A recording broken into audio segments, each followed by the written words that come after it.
Yeah, I really love all the quotes that everyone has Yeah, shared, and I think it's a really good yeah. opportunity for us to go over them and discuss them in detail together.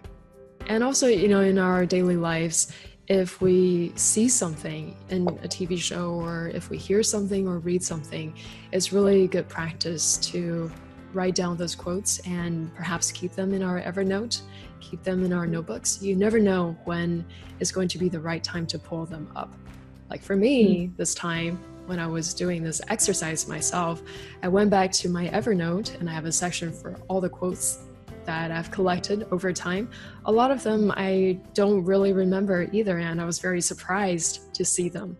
So I think that's a benefit of seeing something and then having a place to really collect that so you can Mm. revisit when the time is right. So then moving on to my quotes for 2017. The one that I chose is from the movie called Gold. And the movie itself is really about a scam artist. So I think that in a way it's a little bit humorous that my very inspiring quote is from a movie that's really about a scam. But this guy in the protagonist in the movie is indeed a very inspiring person, regardless of something shady he might have done. His name is Kenny Wells, and this is what he says. As a narrator, he describes the hardship of trying to find gold and a lot of times failing to do so. And yet he just loves the rush and the thrill of trying. So he says, God, we work hard, sometimes for nothing. I wake up every morning, I tell myself, I don't have to do this, I get to do this. And then it's just blue skies, baby. So, what I really like about it is this idea that you don't have to do something, but that you get to do it. It really highlights the sense of privilege in what you do. As you know, last year was still English Ever After in its infancy. We were halfway through our first year and entering our second year. It was personally a very big challenge.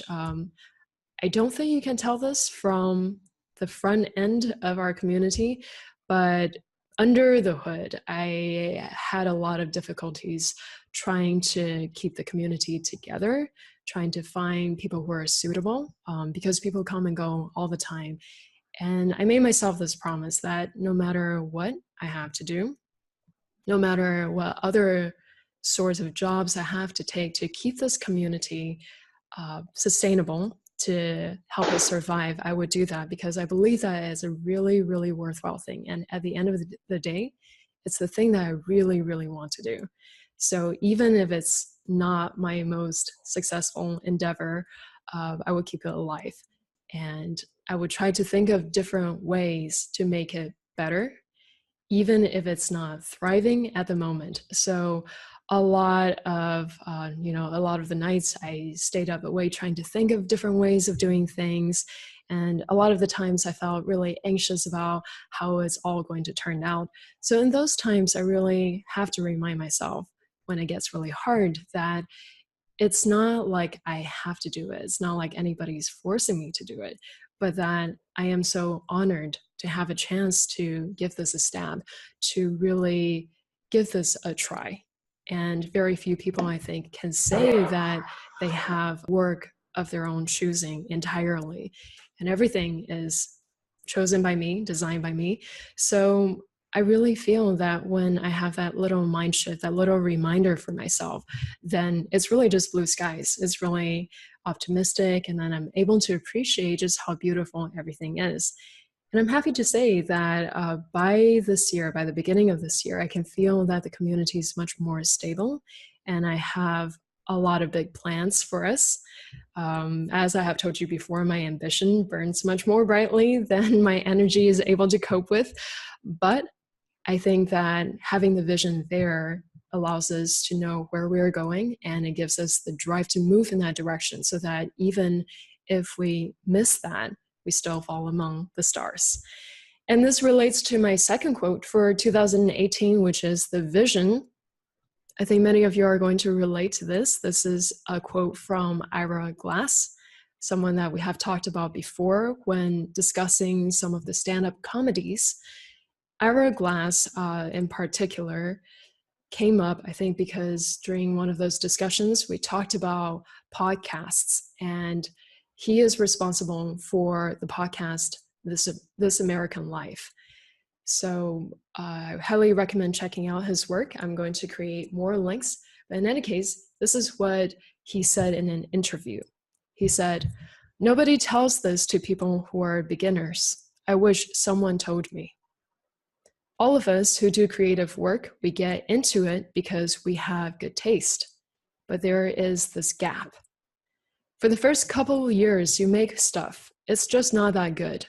It's trying to be good. It has potential, but it's not. But your taste, the thing that got you into the game, is still killer. And your taste is why your work disappoints you. A lot of people never get past this phase. They quit. Most people I know who do interesting creative work went through years of this. We know our work doesn't have the special thing that we want it to have. We all go through this. And if you're just starting out, or you are still in this phase, you gotta know it's normal. And the most important thing you can do is do a lot of work. Put yourself on a deadline so that every week you will finish one story. It is only by going through a volume of work that you will close that gap, and your work will be as good as your ambitions. And I took longer to figure out how to do this than anyone I've ever met. It's gonna take a while. It's normal to take a while. You've just got to fight your way through. So I think that this speaks to a lot of us, not just myself. You know, as I have told you, I have this great vision of where we can go, what we can do as a community. And yet it takes a long time to get there because we have to accumulate the work. We have to hone our culture. We have to make sure that everyone is much on the same page, whether this person is returning or new, or an old member, a seasoned member. And so there's really a lot to do to fill the gap between the vision and what's happening. The same thing goes for you, no matter what you want to do. Maybe there is a vision for you about how fluent you want to be. Because you have good taste, you know what really good English should sound like. But at the moment, maybe for you, you're still disappointing yourself because you're not quite where you want to be.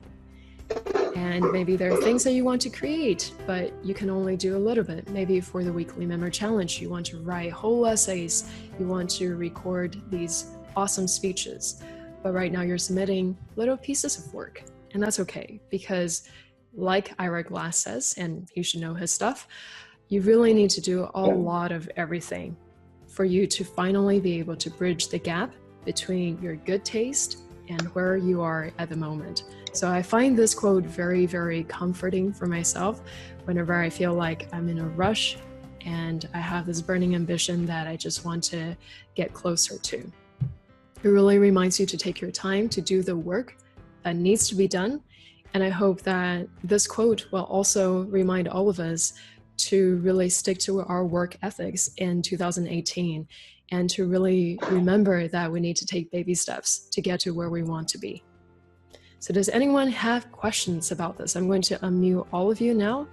So feel free to step in, ask a question, clarify something, or share something new if you want to.